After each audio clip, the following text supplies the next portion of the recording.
Coming up on this week's Redcast.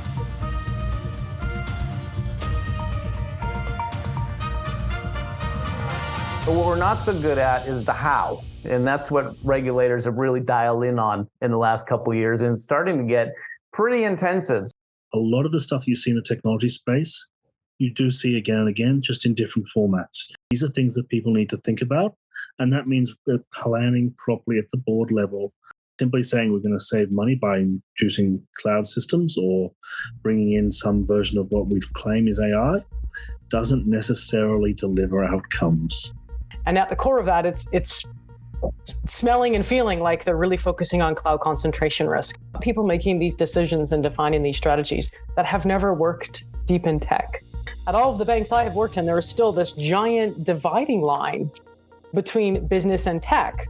Collective procurement and deployment of shared solutions really could help not only with some of these cloud concentration risk challenges, but also coordinated attack prevention and remediation. See, as one of the big drivers for next year is the transparency that all those watchers are going to be asking the firms and the technology suppliers. But don't forget, those technology suppliers are getting directly regulated for the first time. Welcome to Redcast. Redcast. Shining a light on challenges and opportunities for digital compliance.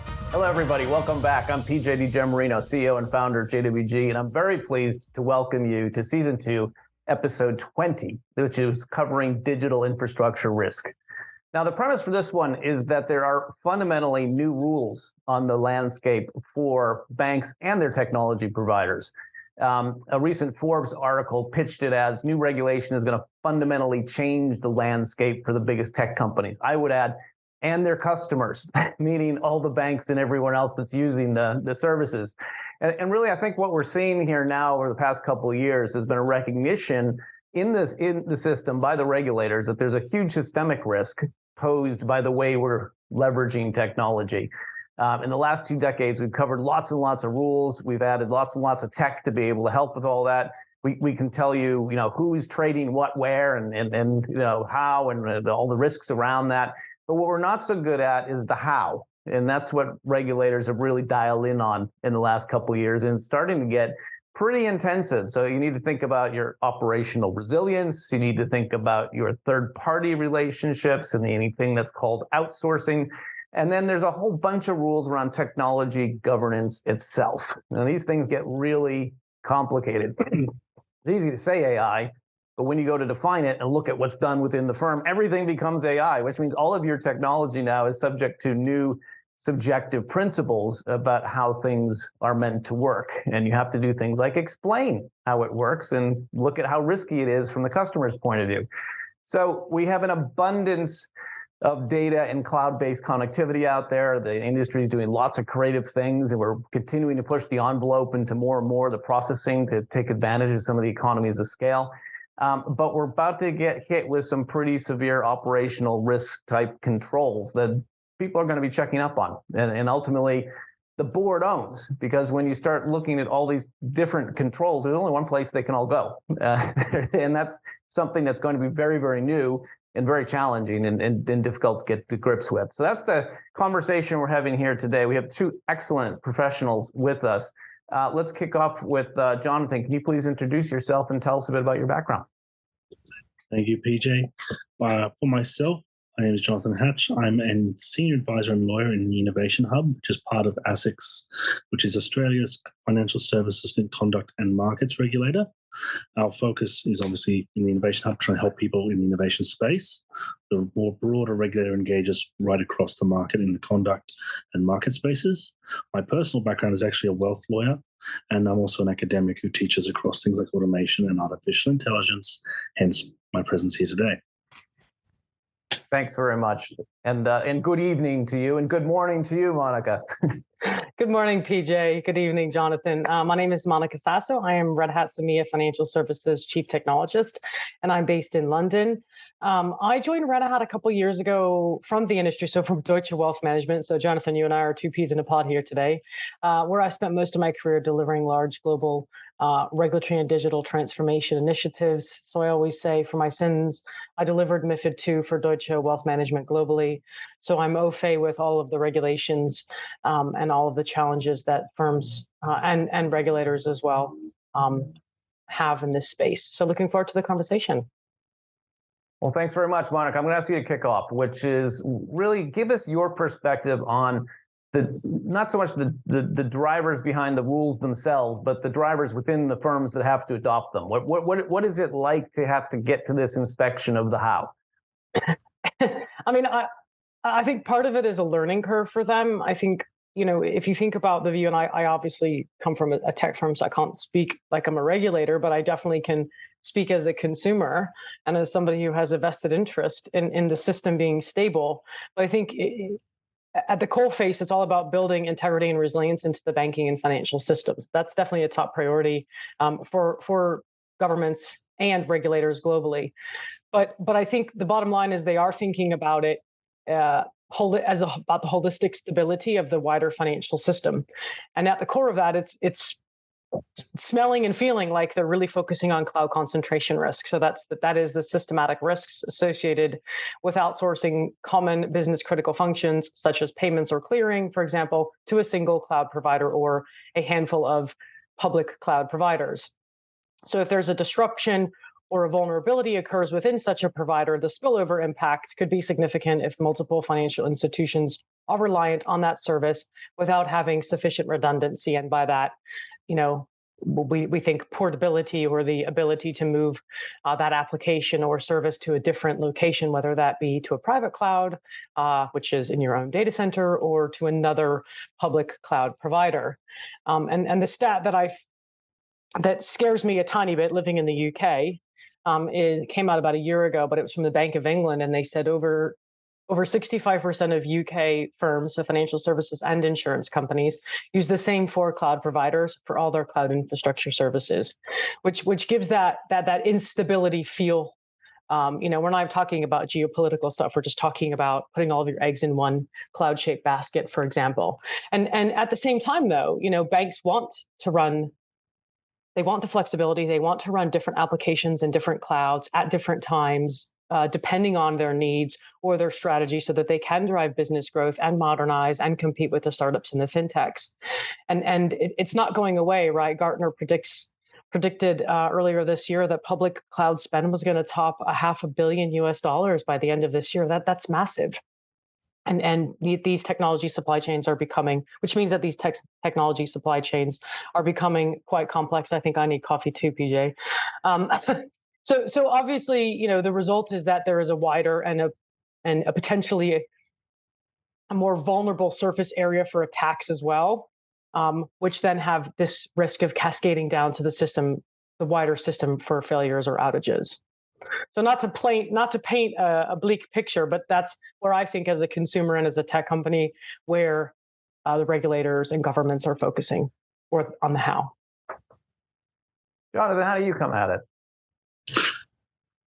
The interesting thing with cloud and all technologies is they're somewhat analogous when you see the issues. There are always nuances based on the technology, and that's to be expected. But the fascinating thing that crossed my mind recently that Monica's just reminded me of is that just before I joined ASIC about 10 years ago, I had to draft a lot of contracts with cloud providers for outsourcing. I remember working through some of the risks. A lot of those risks actually popped up in ASIC's recent cyber resilience good practices. It's things like working through a proper strategy, having appropriate risk management strategies, cybersecurity, assets, and detection of systems problems, all the normal things you'd be expected to do. The reason I raise all that, partly is obviously prompt ASIC's work, but also partly to a lot of the stuff you see in the technology space, you do see again and again, just in different formats. You need to think about it often, and you're actually a practitioner. I say this as an ex-industry lawyer working in a regulator, that things do come up, but they're not necessarily brand new. They may be related to the technology. They may be specifically nuanced to the technology. For example, a lot of the work with AI may be susceptible to data issues that haven't been as big a challenge in the past. But in the case of cloud, you're fundamentally relying on an outsourced provider. And if everyone uses the same outsource provider, that's a risk. If your outsource provider decides to go bankrupt or doesn't decide to go bankrupt and simply does, you may have a problem. These are things that people need to think about. And that means planning properly at the board level, because though it's not my place to speak to any other regulator's jurisdiction or government policy, it is something that people need to be aware of to ensure that good consumer outcomes do eventuate. Yeah, I'm glad you raised that point. And actually, there's something in this Forbes article I just mentioned.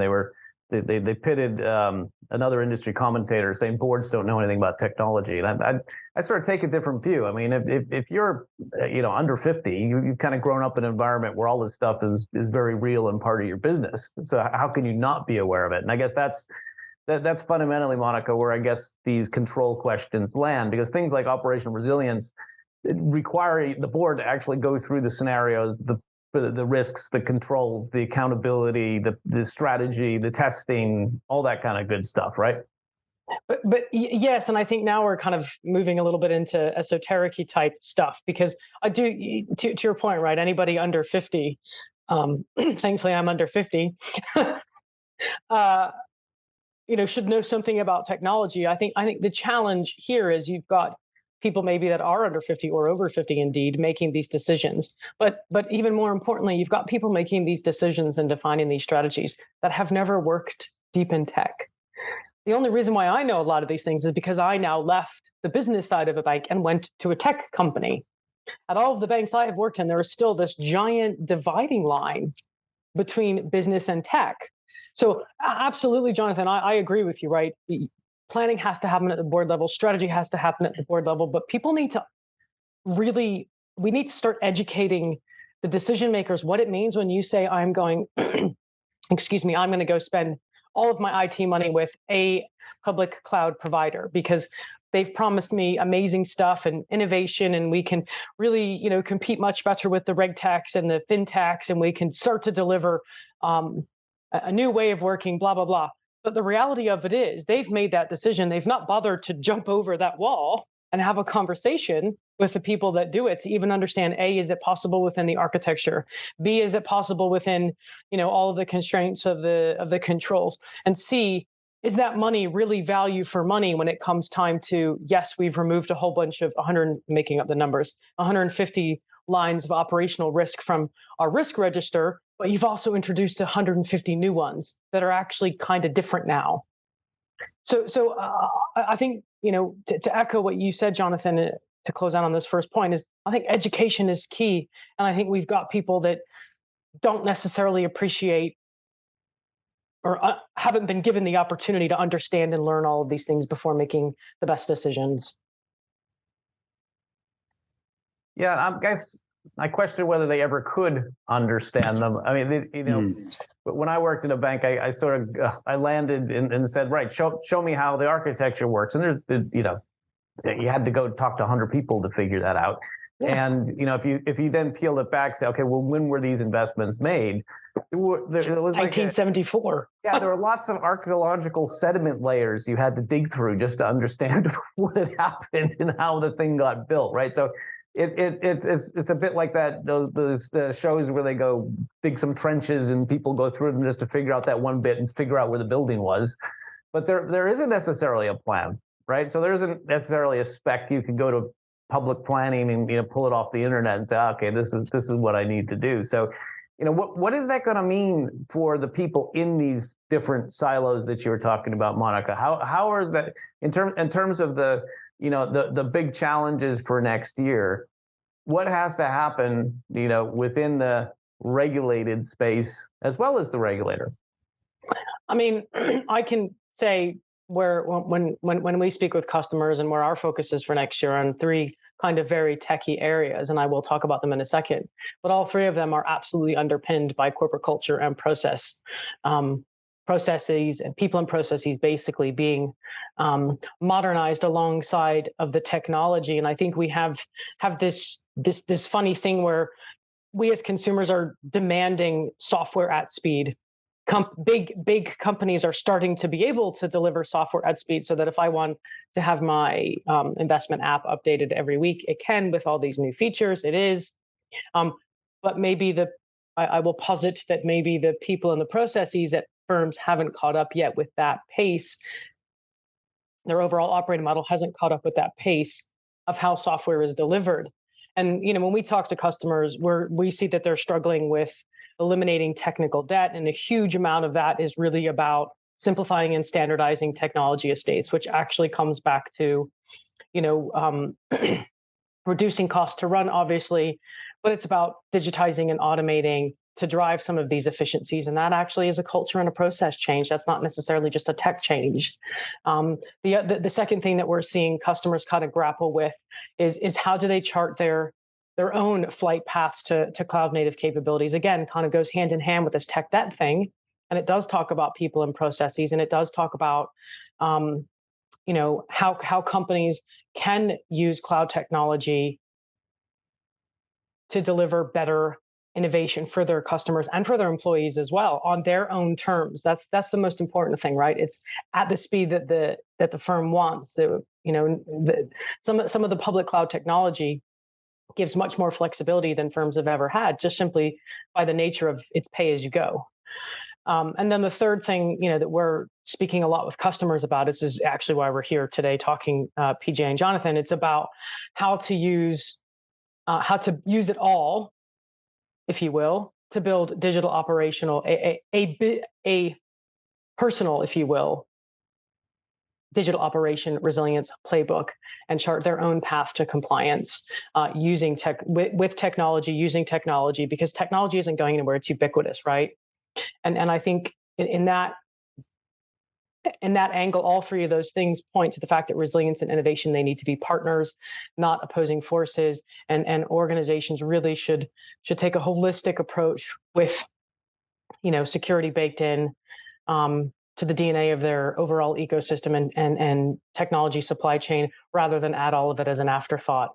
So all of that techie stuff aside, it does really ultimately come back to, I think, culture and processes to drive the adoption and build that resilience with the technology. Jonathan? A lot of good points. I keep thinking through automation as a space generally.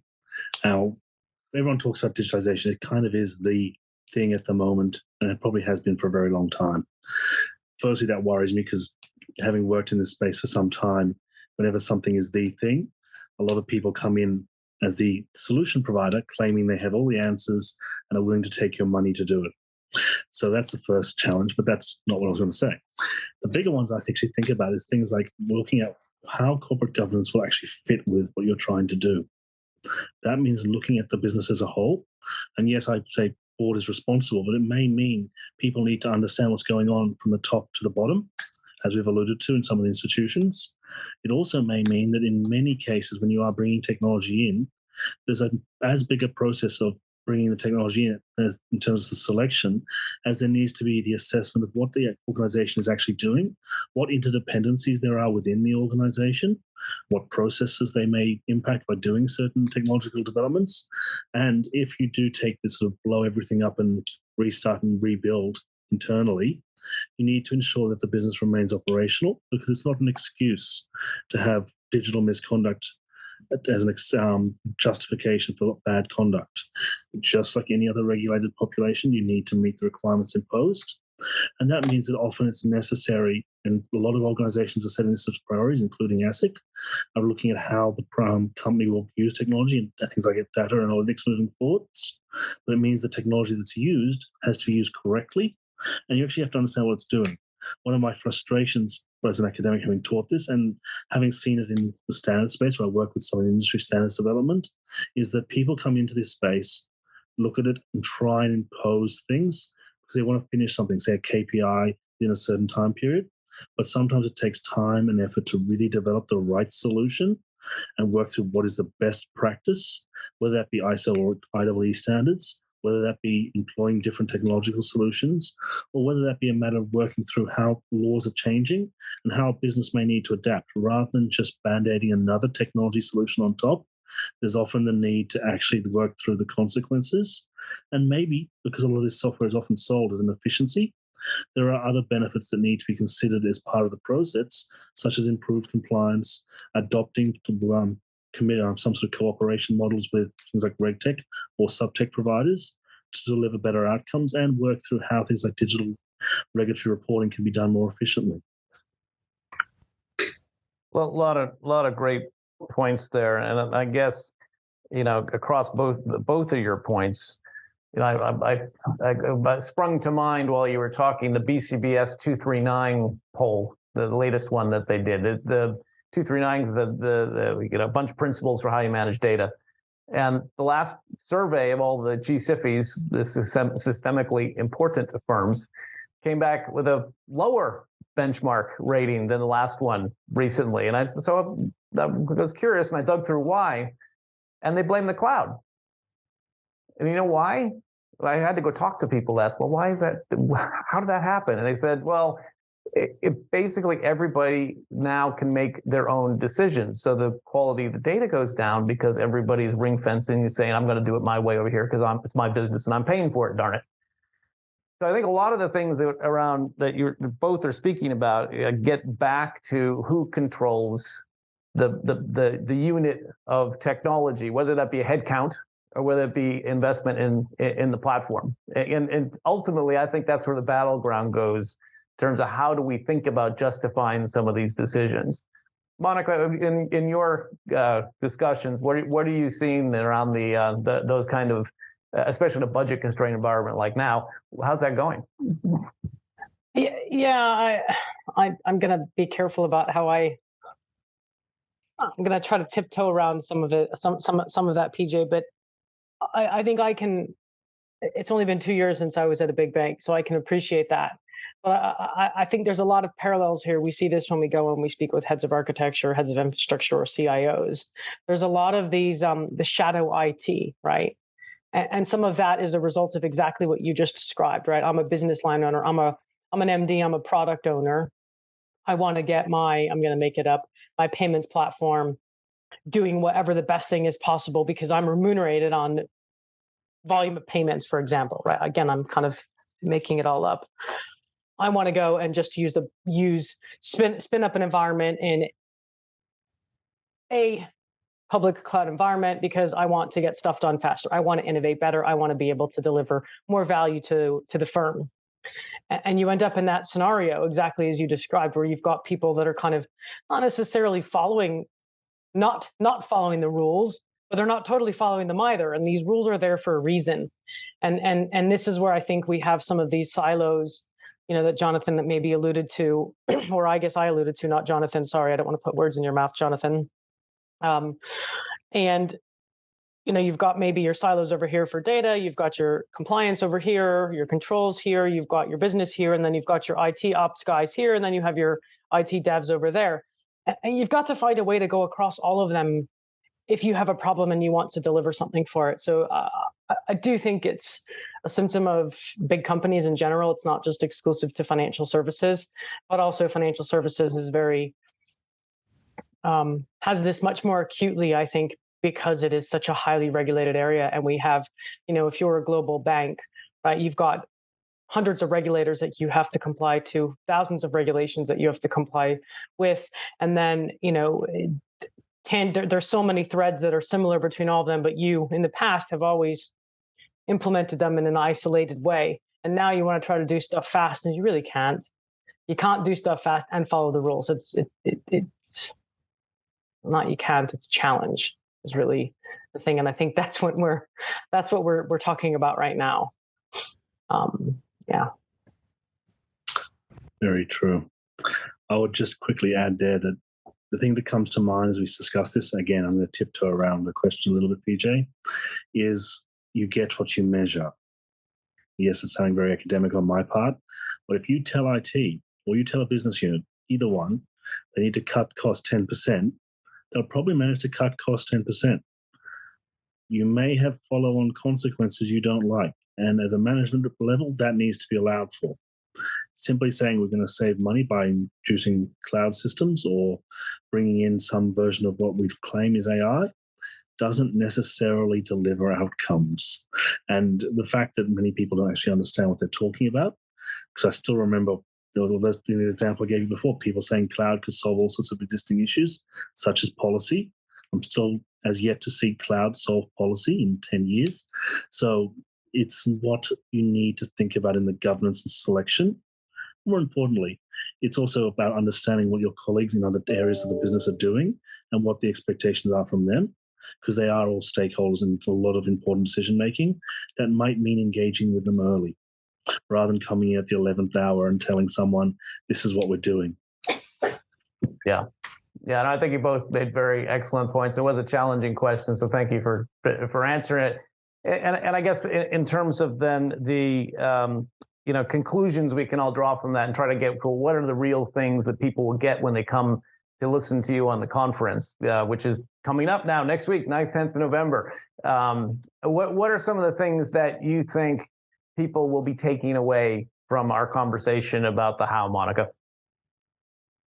Yeah, I don't want to.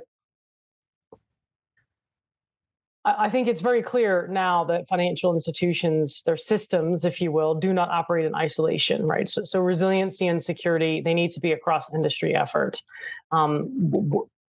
There has to be some sort of single pane of glass solution to security, wherein organizations they pull down their walls of secrecy and they allow other teams to collaborate using the same view of this data, right? So now we've kind of verged into risk and security, and I think these two are so linked when you start looking at shared providers in a public space, especially in a non-regulated service provider. So I do think we need to look at, more sector-wide strategies, and I think this is where maybe the regulators are trying to look at that. I actually don't know. I don't have a crystal ball, but I do know when I speak with customers and colleagues in firms, they are talking to each other much more than I ever remember speaking with, dare I say, reaching across the aisle. So things like collective selection, collective procurement, and deployment of shared solutions really could help not only with some of these cloud concentration risk challenges, but also coordinated attack prevention and remediation processes, which are huge elements of the UK and the EU's various DORA acts or operational resiliency things going on. So I do think we're going to start to see some of these conversations percolate in around about how we can maybe collectively solve for some of these problems so that the firms can actually use some of the awesome benefits or realize some of the awesome benefits that the public cloud gives them in terms of innovation or delivering software faster, maybe being more agile, all of those sorts of key buzzwords that I think we're all sick of hearing. But that's the reality of what new technology offers. And I do think that, one of the key takeaways that Red Hat hopes JWG's conference attendees will have is that all of this points to having a much more community-minded approach to reducing digital threats and reducing cloud concentration risk and increasing operational resilience. Thank you very much. Very well said. Jonathan? I'll simply say that for those looking to join, obviously it's going to be helping them understand what's going on in the environment around them, helping them understand, because there's quite a range of people attending, presenting on different views, and it'll help them use that understanding to better deliver compliant outcomes, manage things like certain governance risks or failures that could otherwise come up, and be more mindful of certain cyber governance and resilience challenges they need to think about, whether that be in cloud or any other technology, things like AI standards, use of other certain distributed ledger systems for registry functions, whatever else. All of these things are things that need to be kept in mind because misconduct is something that regulators will look at worldwide, and increasingly, particularly as economies move in different paths, will be something that pops up on the radar more and more. Yeah, and I can only agree with both of you, and thank you for your perspectives. So, what I see as one of the big drivers for next year is the transparency that all those watchers are going to be asking the firms and the technology suppliers. But don't forget, those technology suppliers are getting directly regulated for the first time, and that's going to definitely change things. So things have been inching towards actually having reports. Who is doing what for whom? And that is now going to get a whole different conversation about, well, where are those risks and how are we going to manage them? So that's the challenge for the rest of the decade, frankly. That's not going to get sorted out anytime soon. But come dial in and listen to what everyone has to say on the 9th and 10th of November. We're also 6 months on demand, and really looking forward to getting your feedback as well. Please rate and review us if you like what you heard on this podcast. And I'll just leave me to thank Monica and Jonathan for their morning and afternoon. Pleasure. You all. Thanks very much, guys. You can download the podcast via Spotify, Apple, and Google. But also, I'd encourage people to come to the JWG website, which, as hopefully you will know, is jwg-it.eu. Go to the Intelligence Hub and create your bespoke library. This is Redcast. Shining a light on challenges and opportunities for digital compliance.